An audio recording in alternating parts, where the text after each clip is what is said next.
اور روح جو ہے وہ فرشتوں سے بھی زیادہ پاکیزہ ہے. ایک روح دو چیزوں سے بنا ہے. تو جو جسم جو ہے جو مٹی سے بنا ہے اس کی نیچر کیا ہے؟ جیسے جانور ہوتے ہیں اس کی نیچر ہے درندگی، چیرنا، پھاڑنا، چھیننا، درندگی والی تمام عادتیں ہیں. ذرا دھیان سے سمجھیے اس لاجک کو. انسان جو بنا ہے اسی جسم سے بنا ہے جس سے جانور بنا ہے، کیونکہ لاکھوں کروڑوں سال میں زمین کے اندر سے وہ مٹی نکلی اور ہوتے ہوتے ہوتے ہوتے وہ ایک جسم بنایا گیا. اللہ تعالیٰ نے پتلا بنایا تھا جیسے جانوروں کا بنایا، جیسے ڈائناسور وغیرہ کا ہے. تو ان میں کیا ہوتا ہے؟ ان کی اصل نیچر، اصل فطرت ہے چیر لینا، پھاڑ لینا، درندگی کرنا، کاٹنا، کھانا وغیرہ. اور اللہ تعالیٰ نے اس انسان کے لیے ایک مخصوص صفت، مخصوص کوالٹی ڈالی. وہ کیا ہے؟ روح. روح جو ہے وہ فرشتوں سے بھی زیادہ پاکیزہ ہے. یا اور یہی انسان کی شخصیت اور پرسنالٹی ہے. اس کو ہم اپنی زبان میں کیا کہتے ہیں؟ ضمیر یا نیچر. انسان اگر صرف جسمانی عادتوں کو اپنا دیتا ہے، اب سمجھیے بات کو، جسمانی عادتیں کیا ہیں؟ چیرنا، پھاڑنا، حسد کرنا، یہ وہ جیسا کہ چل رہا ہے، تو وہ فیل ہو جائے گا اس دنیا میں. اور اگر نیچر کی طرف جائے گا تو پھر وہ پاس ہو جائے گا. نیچر اس کی کیا ہے؟ روح، جو بالکل پاکیزہ ہے. اب اس کو میں مثال کے ساتھ ساتھ سمجھاتا ہوں. ایک بات پہلے سمجھ لیں، اسی لیے فرشتوں کا یا جانوروں کا کوئی امتحان نہیں ہے. فرشتوں کا بھی نہیں ہے، جانوروں کا بھی نہیں ہے. کیونکہ فرشتوں کا تو اس لیے نہیں ہے کہ وہ بالکل معصوم ہے، نیچر ان کی ہے ہی ہے اللہ کی عبادت کرنا. اور جانوروں کا اس لیے نہیں کہ ان کی نیچر جو ہے وہ درندوں والی ہے، تو لہذا ان کا کوئی امتحان نہیں ہے. ہمارا امتحان ہے. کیوں؟ کیونکہ ہم میں یہ دونوں چیزیں اللہ تعالیٰ نے دی ہیں. میں مثال سے سمجھاتا ہوں. اب آپ لوگ مثال سے سمجھ جائیں گے تو انشاءاللہ ساری بات سمجھ آ جائے گی. آپ کھانا کھاتی ہیں، پانی پیتی ہیں. آپ کی نیچر کیا ہے؟ کہ اچھی اچھی چیزیں کھائیں. کیا آپ کی نیچر یہ ہے کہ آپ کیڑے مکوڑے، چھپکلی، چوہے کوئی کھا سکتا ہے؟ تزئین کھا سکتی ہو چھپکلی، چوہے، مکوڑے؟ نہیں کھا سکتی ہو نا. تزئین کیا کوئی بھی نہیں کھا نہیں. سکتا، بلکہ متلی ہو جائے گی، وامٹ ہو جائے گی. تو میں آپ کو مثال سے سمجھاتا ہوں. لیکن یہی کیڑے مکوڑے، یہی چھپکلی اور یہی چوہے وغیرہ جو ہے، یہ بالکل اگر آپ کھائیں گے تو آپ کے نیچر کے اور فطرت کے خلاف ہے. مگر آپ ذرا چائنا چلی جائیے، بالکل قریب کی مثال دے رہا ہوں. چائنا چلی جائیے، وہاں لوگ بڑے آسانی سے بھون کر جو ہے وہ چھپکلیاں بھی کھاتے ہیں، کیڑے مکوڑے بھی کھاتے ہیں. اور ان کی عادت اتنی بڑھ گئی کہ وہ نیچر کے اوپر غالب ہو گئی. جو انسان کی نیچر تھی نا وہ ختم ہو گئی. اور جو پاکیزہ نیچر تھی، آپ نہیں کھا سکتی ہیں، مجھے معلوم ہے، کیونکہ آپ کی ابھی نیچر جو ہے ویسی نہیں بنی ہے. لیکن ان کی عادت بن گئی وہ کیڑے. آپ کو آپ کے گھر میں کوئی مہمان آئے تو مثال کے طور پر ہم اصلی گھی میں بھون کر چھپکلیاں اور بڑھیا سی تشتری میں دے دیں تو وہ کھا لے گی یا آپ لوگ کھا لیں گے؟ پھینک دیں گے آپ، اور بلکہ متلی ہو جائے گی اور وامٹ ہو جائے گی. کیوں؟ کیونکہ آپ کی یہ نیچر نہیں ہے. نیچر چائنیز کی بھی نہیں ہے، لیکن وہ 60-70 سال سے عادی بنے ہوئے ہیں. تو ان کی عادت جو ہے، یعنی بری عادتیں جو ہیں، وہ نیچر کے اوپر غالب آ گئی. اور جب غالب آ جاتی ہے تو وہیں سے وہ انسانی گناہ یہ سب شروع ہو جاتے ہیں. اب ایک چھوٹی سی اور مثال لے لیے. آپ بکری کو گلاب کا پھول دیجئے، کیا وہ سونگ کر آپ کا تھینک یو کرے گی؟ نہیں، وہ تو کھا لے گی اس کو، کیونکہ اس کے نیچر وہی ہے، چیرنا، پھاڑنا، کھانا. وہ کھا لے گی. لیکن اگر آپ کو کوئی لڑکا یا کوئی گلاب کا پھول پیش کرے تو آپ تھینک یو بھی کہیں گی اور سونگیں گے بھی، اور آپ کو ایک طریقے کی خوشی محسوس ہوگی. یا آپ کھا جائیں گی اس کو؟ نہیں کھائیں گی، کیونکہ آپ کے اندر وہ درندگی نہیں ہے، حالانکہ آپ کے اندر وہ جسم وہی مٹی کا جسم ہے. یہ میں نے لاجک اور فلسفہ بتایا ہے تاکہ آپ سمجھ جائیں اچھی بات کو. یہ آپ کی اور ہماری فطرت ہے. آپ کا جو انسانی سینس ہے وہی آپ کا ضمیر ہے. اور یہی ضمیر اللہ کی ہدایت کو قبول کرتا ہے. اور جو اللہ کی ہدایت کو قبول ہی نہیں کرتا ہے تو کیا ہوتا ہے؟ وہ خلاف فطرت ہو جاتا ہے، خلاف یعنی نیچر کے خلاف. تو ابو جہل، ابو لہب یا فرعون وغیرہ جو ہیں وہ فطرت کے خلاف گئے ہیں. فطرت کے جب خلاف گئے تو نتیجہ یہ ہوا کہ اللہ تعالیٰ نے ان پر مہر لگا دی کہ بھائی اب تو یہ صرف درندگی وغیرہ کرتے ہیں. سمجھ میں آ گیا؟ حدیث شریف میں آتا ہے یہ بات، کل مولود یولد الفطرہ. اس کا ترجمہ یہ ہے کہ ہر جاندار جو پیدا ہوتا ہے وہ خاص طور سے یعنی انسان کے بارے میں کہا گیا تو وہ فطرت پر پیدا ہوتا ہے، نیچر، اور اس کی نیچر جو ہے بڑی پاکیزہ ہے کیونکہ وہ تو روح ہے، وہ تو ضمیر ہے۔ قرآن میں آیا ہے، آپ لوگوں نے بھی سورہ 3 پڑھی ہوگی، لقد خلقنا الانسان فی احسن تقویم ثم رددناه اسفل سافلین۔ کیا مطلب ہے اس کا؟ کہ انسان کو جتنے بھی کائنات میں چیزیں ہیں، جانور ہیں، فرشتے ہیں وغیرہ، جنات ہیں وغیرہ وغیرہ، سب سے خوبصورت اور سب سے اچھا اور سب سے اچھے کردار والا بنا کر بھیجا گیا، لیکن اگر وہ گرنے پہ آتا ہے تو اسفل سافلین، سب سے نیچے کے درجے میں چلا جاتا ہے۔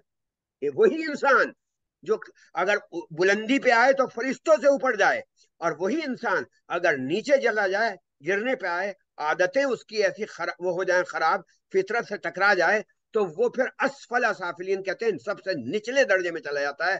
قرآن نے ایک جگہ کہا ہے کہ پھر اس کا دل جو ہے وہ پتھر سے بھی زیادہ سخت ہو جاتا ہے۔ ابھی میں بتاؤں گا کہ کیا آج کل نہیں ہو رہا یہ۔ تو بہرحال اب اس پورے فلسفے کو سمجھ کر اب آگے بڑھیے۔ اس کا مطلب یہ ہے کہ انسان کے اندر اللہ تعالیٰ نے دو پاورز دی ہیں، ایک نگیٹو پاور اور ایک پازیٹو پاور، اور اللہ تعالیٰ نے فرمایا ہے سورہ شمس میں فَأَلْهَمَهَا فُجُورَهَا وَتَقْوَاهَا، کہ اللہ تبارک و تعالیٰ نے الہام کیا ہے، جیسے نبیوں کو ہوتا نا، ہر انسان کو، چاہے وہ میں ہوں، چاہے وہ تزین ہو، چاہے وہ شمع ہو، چاہے وہ عظما ہو، چاہے کوئی ہو، ہر انسان کے اندر اللہ تعالیٰ نے آج سے نہیں، بہت پہلے ہی جب ہماری روح وہاں بنی تھی، وہاں الہام کر دیا کیا؟ ایک تو وہ درندگی اور ایک وہ پاکیزگی، جس کو ہم کہتے ہیں ضمیر اور نفس۔ تو ابو جہل اور فرعون وغیرہ میں جو ہے، ان میں جو ہے نگیٹو پاور والی عادت جو ہے زیادہ ہو گئی، یعنی تکبر، رعونت، سرکشی، اور یہ چیزیں شیطان میں بھی آئیں، کیونکہ وہ انسان کو اپنے سے کمتر سمجھتا تھا تو تکبر آ گیا۔ اور آخر میں کیا ہوا؟ اس نے یہ کہہ دیا کہ میں اپنے سے کمتر مخلوق کو کیوں سجدہ کروں، اس انسان کو اپنے سے سپر کیوں سمجھوں، یہ انسان تو مٹی سے بنا ہے جو گندگی سے نکلی ہے اور گندگی کی طرف جاتی ہے۔ یہ ابو جہل کی بات نہیں ہو رہی ہے، اس سب سے بڑے نگیٹو پاور کی بات ہو رہی ہے جس کو ہم شیطان کہتے ہیں۔ تو شیطان نے کیا وہ کیا کہ میں آگ سے بناؤں، میں تو اوپر کی طرف جاتا ہوں اور فرشتوں سے مل جاتا ہوں، اور یہ سوچ کر اس نے کیا کیا، اس شیطان نے اللہ کی ہدایت کا ڈائریکٹ انکار کر دیا۔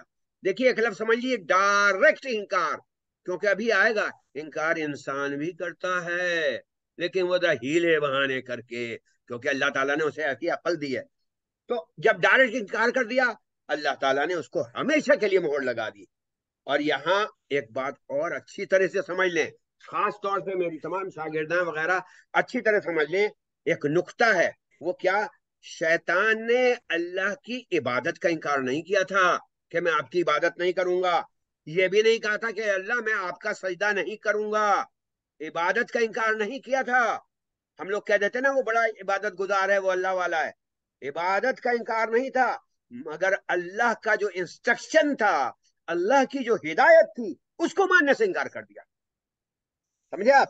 اس کو ماننے سے انکار کرنے کا نتیجہ یہ ہوا کہ اللہ تعالیٰ کو غصہ آیا، اللہ تعالیٰ نے کہا کہ سب کو دکھا دیا، انسان کو، فرشتوں کو، کہ جو میری ہدایت نہیں مانے گا وہ ہمیشہ کے لیے مردود ہو جائے گا۔ خلاصہ کیا نکلا میری بہنوں؟ اللہ کی عبادت اگر ہم اپنی طرف سے پوجا پاٹ یا کچھ بھی کرتے رہیں، نہیں، وہ عبادت نہیں کہلائے گی۔ اللہ کی عبادت یہی ہے کہ اس کا حکم مان لو۔ اگر وہ یہ حکم دیتا ہے کہ ایک مٹی کے پتلے کو سجدہ کرو، جیسے کہ شیطان کو حکم دیا تھا، تو سجدہ کرنا یہی عبادت ہو جائے گی، اور یہی تو حق اللہ ہے۔ اب میں آپ کو چھوٹی سی مثال دیتا ہوں، سمجھ میں آ جائے گی آپ کے بات۔ عید کے دن کے لیے کیا کہا گیا ہے بتانا ذرا بچیوں؟ عید کے دن کے لیے یہ کہا گیا کہ روزہ رکھو یا نہ رکھو، یہ بتاؤ۔ عید رمضان میں تو روزہ رکھو، لیکن عید کے دن جو ہے وہ روزہ نہ رکھو۔ اب آپ میں سے حرام ہے جی۔ ہاں، اب آپ میں سے کوئی بڑا اللہ والا بنے کہ میں تو عید کے دن بھی روزہ رکھوں گی، تو کیا آپ کو ثواب ملے گا یا گناہ؟ ظاہر سی گناہ۔ بات ہے، آپ کو گناہ ملے گا، کیونکہ اللہ کا حکم نہیں مانا، آپ نے عید کے دن روزہ رکھ لیا۔ کیوں؟ اللہ کی کا حکم ماننا ہی تو عبادت ہے، اور ہم نے عبادت کے خلاف کیا۔ چلو ایک اور مثال دے دیتا ہوں، بہت ویسی مثال ہے کہ آپ کے پاس بہت سارے پیسے ہیں، اللہ نے آپ کو حکم دیا کس بات کا کہ پیسے آ جائیں تو حج کرو، آپ نے کیا کیا؟ آپ نے اپنی عقل لڑائی۔ بڑے آرام سے انسان جو ہے عقل لڑاتا ہے، وہ یہ کہے گا کہ چلو چھوڑو، میں حج تو نہیں کرتا ہوں، میں غریبوں میں پیسہ بانٹ دیتا ہوں۔ ٹھیک ہے، غریبوں میں آپ نے بانٹ دیا، اچھا کام کیا، لیکن کیا آپ کو حج کا ثواب مل جائے گا؟ نہیں ملے گا۔ کیوں؟ اس لیے کہ اللہ نے حکم دیا تھا کہ جب پیسہ آ جائے تو حج کرو، آپ نے حج نہیں کیا، بلکہ کیا پہلے کیا حج آپ نے؟ کرنا. حج کے بجائے آپ نے غریبوں میں بانٹ دیا کہ بھائی ہم تو غریبوں میں بانٹ رہے ہیں، حج کا ثواب نہیں ملے گا، کیونکہ اللہ کا حکم تھا۔ کیا حکم تھا، کیا ہدایت تھی کہ حج کرو۔ ایک اور مثال دے دیتا ہوں، اس مثال سے آپ کو بات اچھی طرح سمجھ میں آ جائے گی۔ آپ کے قریبی اور محسوس مثال دیتا ہوں، انشاءاللہ تمام لڑکیوں کو بھی اور لڑکیوں کی والداؤں کو بھی سمجھ میں آ جائے گی۔ میں مثال دیتا ہوں، مثال کے طور پہ آپ کے گھر میں لڑکے والے لڑکی کو دیکھنے کے لیے آئے، ٹھیک ہے، رشتے کے لیے آئے لڑکی کو دیکھنے کے لیے۔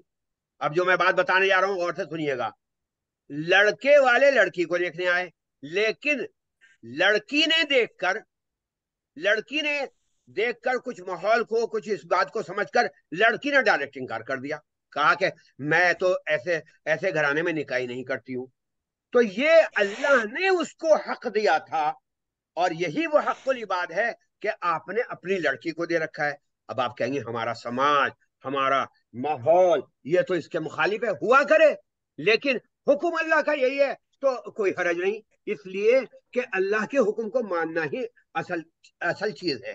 ایک اور چھوٹی سی مثال دیتا ہوں، مثال کے طور پہ قربانی کرنی ہے، لیکن قربانی کا پیسہ جو ہے ہم نے غریبوں کو دے دیا، ارے چلو غریبوں کو دے دیں، قربانی جو ہے کیوں کریں ہم، کسی کی جان کیوں لیں؟ نہیں، اللہ کا حکم ہے، ہدایت ہے کہ قربانی کرو تو قربانی کرنی ہوگی، ورنہ آپ کو ثواب نہیں ملے گا اس کا۔ تو اصل عبادت کیا ہوئی جناب؟ اصل عبادت ہوئی اللہ کی ہدایت کو ماننا، جو اس نے 30 پاروں میں رکھی ہے۔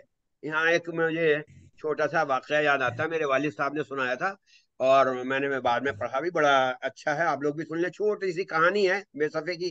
محمود ایک بادشاہ تھا اور ایاز اس کا نوکر تھا۔ آپ لوگوں نے بھی سنا ہوگا، محمود ایاز ایک ہی صف میں کھڑے ہو گئے، محمود و ایاز۔ تو چھوٹی سی کہانی ہے، سن لیں۔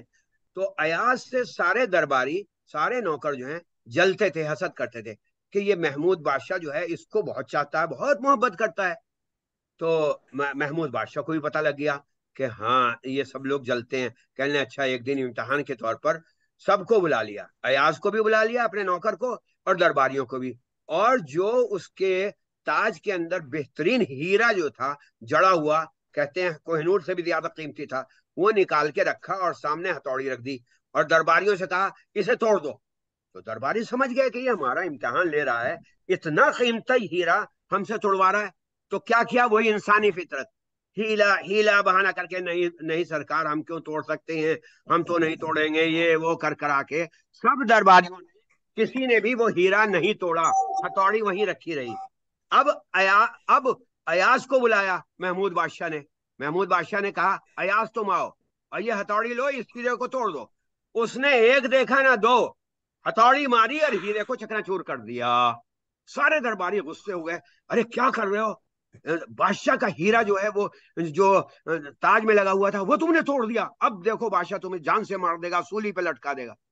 بادشاہ نے ہنس کر کہا یہی وجہ ہے میں ایاز سے سب سے زیادہ محبت کرتا ہوں، وہ کچھ نہیں دیکھتا، میں حکم دیتا ہوں وہ مان لیتا ہے، میں حکم دیتا ہوں وہ پھر یہ نہیں دیکھتا کہ میرا کیا فائدہ ہے، ہمارا کیا فائدہ ہے، خاندان کا کیا فائدہ ہے، رسم و رواج کیا ہے، سماج کا کیا فائدہ، نہیں، اللہ کا حکم ہے مان لو۔ یہ ایک چھوٹا سا میں نے یعنی واقعہ بتایا۔ یہ بہرحال اللہ تبارک و تعالی نے ٹائٹل دیا ان لوگوں کو کافر کا۔ اب اگلے جو ٹائٹل آ رہے ہیں وہ آ رہے ہیں منافق کے۔ تو اب اگلی آیت کوئی اور لڑکی پڑھے۔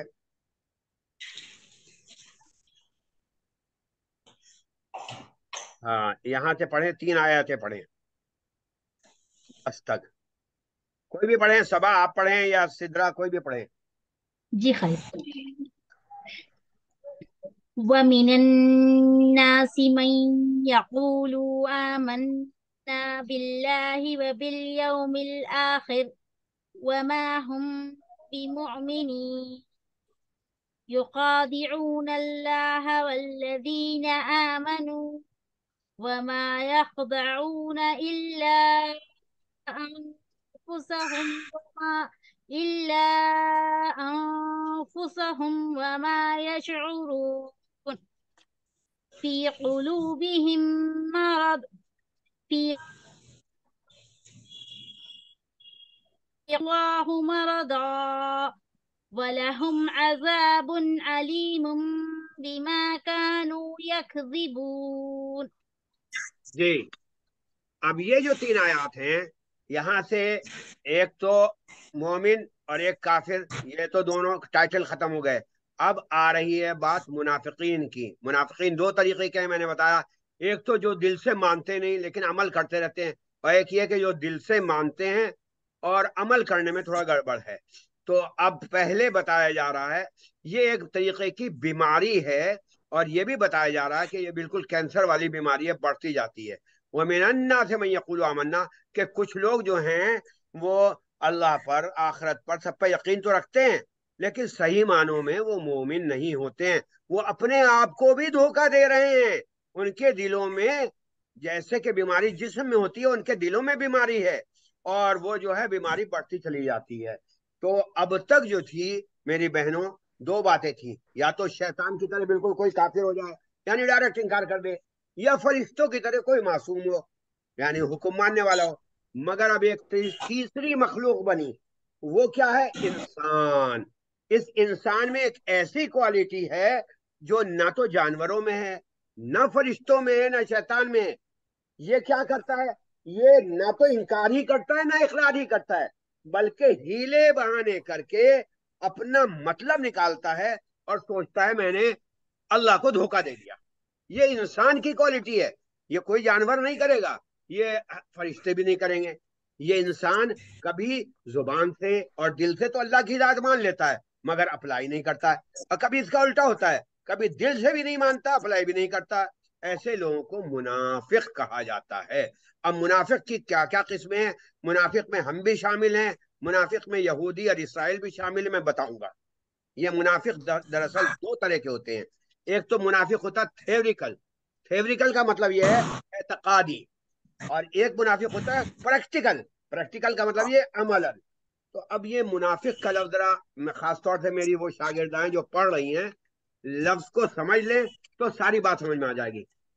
یہ میں کلیئر کر دیتا ہوں. نفق عربی کا لفظ ہے. نفق عربی میں ایسے غار کو کہتے ہیں جس کے دو دہانے ہوں یعنی دو منہ ہوں. عام طور پر یہ جو لومڑی ہے نا وہ ایک دہانے سے گھستی ہے اور جب شکاری پیچھا کرتا ہے تو دوسرے دہانے سے نکل آتی ہے. عربی میں دو منہا سانپ، کبھی دو منہا سانپ دیکھا ہے؟ اس کو بھی نفق کہتے ہیں. تو یعنی اس کے ڈیفینیشن میں آپ کو دو روخا پن مل جائے گا. اس کی ڈیفینیشن سے آپ لوگ سمجھ گئی ہوں گی کہ یہ جو ایسی بیماری ہے کہ اس کے اندر دھوکہ دینا، دوغلا پن، ریاکاری، دکھاوا، دو طرفہ اپنا مطلب حاصل کرنا، جھوٹ بولنا پڑے، غیبت کرنی پڑے، وعدہ خلافی کرنی پڑے، فتنہ فساد کرنا پڑے، سب کے سب یہ نفق یعنی منافقت میں شامل ہو جائیں گے. آپ نے کبھی دیکھا کہ جانور بھی منافقت کر رہا ہے یا فرشتوں کو منافقت کرتے دیکھا کہ وہ دوغلا پن کر رہے ہیں، دکھا کچھ رہے ہیں، کر کچھ رہے ہیں؟ یہ صرف انسان ہی کے اندر ہے. حدیث شریف میں آتا ہے اذا حدث کذب. یہ چار نشانیاں ہیں منافق کی. اذا حدث کذب، جب بولے گا وہ تو جھوٹ بولے گا. جھوٹ بول. اور اذا وعد اخلف، جب وہ وعدہ کرے گا تو خلاف ورزی کرے گا. واذا خاصم فجر، اور اگر کسی سے لڑائی جھگڑا کرے گا تو آپے سے باہر ہو جائے گا، بد تہذیبی پہ اتر آئے گا. واذا عاہد غدر، اور اگر کسی سے عہد کرے گا جیسے قوموں میں ہوتا ہے تو اس کی خلاف ورزی کرے گا. اچھا اب اس بیماری کے مختلف نام ہیں.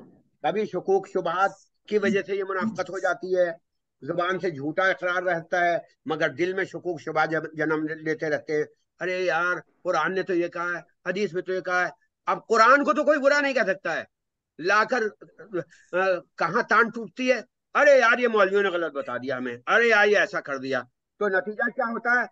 دل میں شکوک شبات رہتے ہیں، اس کے لیے پورا یقین نہیں ہوتا، ہدایت الہی پر عمل کبھی کرتا ہے کبھی نہیں کرتا ہے، ہدایت سنتا ہے مگر اپلائی نہیں کرتا، اپلائی کرنے میں ہیل حجت کر دیتا ہے، یار ایسا نہیں ایسا کرے۔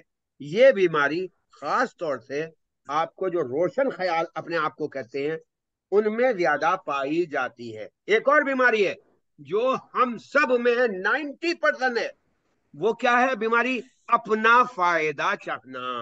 اس میں حق اللہ تو ادا کر دیتے ہیں، یار نمازیں بھی پڑھ رہے ہیں، روزہ بھی رکھ رہے ہیں، حج بھی کر رہے ہیں، تمام کام کر رہے ہیں، مگر حق العباد سے بالکل غافل ہو جاتے ہیں۔ اپنا مفاد، چاہے وہ سماجی مفاد ہو، اکنامیکلی مفاد ہو، یعنی کسی قسم کا بھی مفاد ہو، مصلحت اور حکمت کا نام لے کر اللہ کی ہدایت کو توڑ موڑ کر گول مول کر دیتے ہیں۔ وہ مفاد چاہے دولت کا ہو، شہرت کا ہو، عزت کا ہو، سیاست کا ہو، تجارت کا ہو، جسمانی مفاد ہو، نفسیاتی مفاد ہو، بس ہر ایک دوسرے سے فائدہ چاہتا ہے۔ اگر نہیں سمجھ میں آ رہا ہے تو آپ ذرا پلیز مہربانی کر کے آپ اپنے آس پاس نظر ڈال کر دیکھیں، کیا بھائی بھائی کا حق ادا کر رہا ہے یا اس سے فائدہ اٹھانا چاہتا ہے؟ کیا بیٹا باپ کا حق ادا کر رہا ہے یا اس سے فائدہ اٹھا رہا ہے؟ کیا باپ اولاد کا حق ادا کر رہا ہے یا اس سے فائدہ اٹھانا چاہ رہا ہے؟ کیا بیوی شوہر کا پورا حق ادا کر رہی ہے یا صرف فائدہ اٹھا رہی ہے؟ شوہر کیا بیوی کا حق ادا کر رہا ہے یا صرف فائدہ اٹھا رہا ہے؟ سمجھتے جائیے، بلکہ ہر ایک دوسرے سے صرف فائدہ اٹھاتا ہے۔ گویا اللہ کو انسان، اللہ جو ہے اللہ کو انسانوں کو دھوکہ دینا چاہتے ہیں، اللہ کو بھی انسانوں کو بھی۔ ایسے لوگوں کے لیے آیت میں بتلایا گیا کہ وہ سمجھتے ہیں ہم نے سب کو دھوکہ دے دیا، اللہ کو بھی نہیں، ایسا نہیں ہے۔ یخادعون اللہ والذین آمنوا، حالانکہ وہ کیا کر رہا ہے؟ وہ وما یخدعون الا انفسهم، وہ اپنے آپ کو دھوکہ دے رہا ہے۔ اسی کو تو نفاق کہتے ہیں۔ اب یہ نفاق جو ہے یہ زیادہ تر عملی ہوتا ہے، اور کبھی کبھی یہ بڑھ بھی جاتا ہے، بڑھ کر جو ہے یہ نفاق اعتقادی بھی بن جاتا ہے۔